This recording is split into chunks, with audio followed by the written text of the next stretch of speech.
Bom dia, amados, a paz do Senhor Jesus. Nós vamos ler o Salmo 51 hoje, que diz assim, ó. Aqui, antes de eu começar a ler, o salmista Davi tinha pecado gravemente contra Deus, o pecado de adultério, e em seguida ele fez um homicídio, matou a mulher do soldado, Urias, soldado dele, e depois ficou com essa mulher. Então, pecado de adultério, pecado de homicídio, quebrou praticamente os 10 mandamentos num só pecado. E aí ele se arrepende que cria esse salmo aqui. Ele se arrepende profundamente. Aí ele começa o Salmo 51 dizendo: tem misericórdia. Ele começa pedindo a misericórdia. Tem misericórdia de mim, ó Deus, segundo a tua benignidade. O salmista Davi sabia que Deus era bom e misericordioso. Sabe que as misericórdias de Deus se renovam a cada dia. Apaga as minhas transgressões, segundo a multidão das tuas misericórdias. Lava-me completamente da minha iniquidade e purifica-me do meu pecado. Ele sabia do pecado dele. Porque eu conheço as minhas transgressões e o meu pecado está sempre diante de mim. Então, a diferença entre Davi e Saul é porque Davi pecava, mas se arrependia, e Saul nunca se arrependia. E no dia de hoje é assim, meu irmão. Tem gente que peca, sabe, conhece o que está fazendo, que a consciência dele acusa ele, mas ele não se arrepende. Entendeu? E o salmista Davi se arrependeu. Ele diz aqui: perdoa, Senhor, porque eu conheço a minha transgressão e meu pecado está sempre diante de mim. Contra ti somente pequei. Ele diz contra ti, porque antes dele pecar com as pessoas, né, no ato de adultério, primeiro ele quebrou a lei de Deus, que era não adulterarás. Depois não matarás. Ele matou um homem. Pecou contra o homem matando-o. E também, primeiro ele pecou contra Deus, não matarás. Ele pecou contra Deus. Por isso ele diz, contra ti somente pequei. E fiz o que é mal à tua vista, para que seja justificado quando falares e puro quando julgares. Ele está dizendo, Senhor, se o Senhor me julgar e me condenar, eu ainda te aplaudo, porque o Senhor está certo. Eis que a iniquidade foi formada e em pecado me concebeu minha mãe. Falando aqui da pecado natural que todo ser humano tem, né? Eis que amas a verdade no íntimo. E aqui eu quero falar sobre isso aqui, ó. Eis que ama a verdade no íntimo e no oculto me faz conhecer a sabedoria. Pronto. Amas a verdade no íntimo. É sobre isso que eu quero falar. Aí ele, meu irmão, não importa se as pessoas te elogiam, né? Um exemplo, se o seu pastor da tua igreja te elogia, toda a tua volta te elogiam, não importa se você não está alinhado com Deus. Porque ele está dizendo aqui, eis que amos a verdade no íntimo, e no oculto me faz conhecer a sabedoria.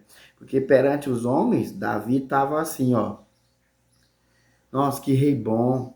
O rei, soldado dele morreu na guerra, só que ele que mandou o soldado dele para a guerra, para o lugar mais perigoso. O soldado dele morreu na guerra e ele não deixou a viúva desamparada, tomou a viúva para si e cuidou dela. Perante a sociedade, Davi estava assim, externamente, só que internamente Davi sabia o que tinha feito. Eu conheço o meu pecado, ele sabia o que ele tinha feito. E aí, meus irmãos, é o que eu quero dizer. É isso aqui, a Bíblia diz que cada um, o homem, examine-se a si mesmo. O homem examine-se a si mesmo, para saber o que anda fazendo. Os fariseus também, eles eram externamente aplaudidos pelos homens, pela sociedade. Eles eram reconhecidos como homens de Deus. Só que os pecados dele todos eram íntimos, todos eram lá de dentro. Então nós temos que purificar a parte interior, né? Que a Bíblia diz do coração é que sai todos os maus pensamentos, olha, do coração. O culpado não é meu irmão, o culpado não é minha esposa, o culpado não é ninguém.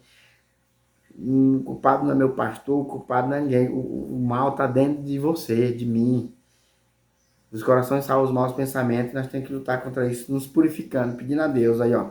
Purifica-me com esopo e ficarei puro, lava-me e ficarei mais branco do que a neve. Faz-me ouvir júbilo e alegria para que gozem os ossos que tu quebraste. Enquanto a pessoa não confessar, meu irmão, a pessoa vai vivendo triste, amargurado, viu? Porque o pecado traz isso, uma vida de amargura, ressentimento, né? Esconde a tua face dos meus pecados e apaga todas as minhas iniquidades. Cria em mim, ó Deus, um coração puro e renova em mim um espírito reto. Então, isso vem de Deus, irmão. Pedir para ser renovado, né? Ser, criar um novo coração, ter novos pensamentos. Isso vem de Deus. E o padrão de Deus, meu irmão, é muito mais afiado do que o padrão da sociedade. O pente de Deus, vamos dizer, é muito mais fino. Pente de Deus. Então nós temos que ser como o Filho de Deus, Jesus. Buscar ser como Ele, nos esforçar. Sabemos que nessa vida não alcançaremos. Só depois da morte nós vamos ser como Ele. Viu? Mas Jesus diz, olha, Judas, o traidor dele, disse, traí pecando contra sangue inocente.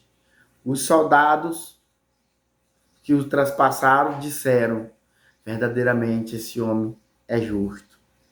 Entendeu? E muitos, meu irmão, dos que gritaram crucifica, no final, depois que Jesus morreu, tiveram que confessar. Verdadeiramente, ele era o Filho de Deus. Depois do tremor, todo mundo, alguns entenderam ainda.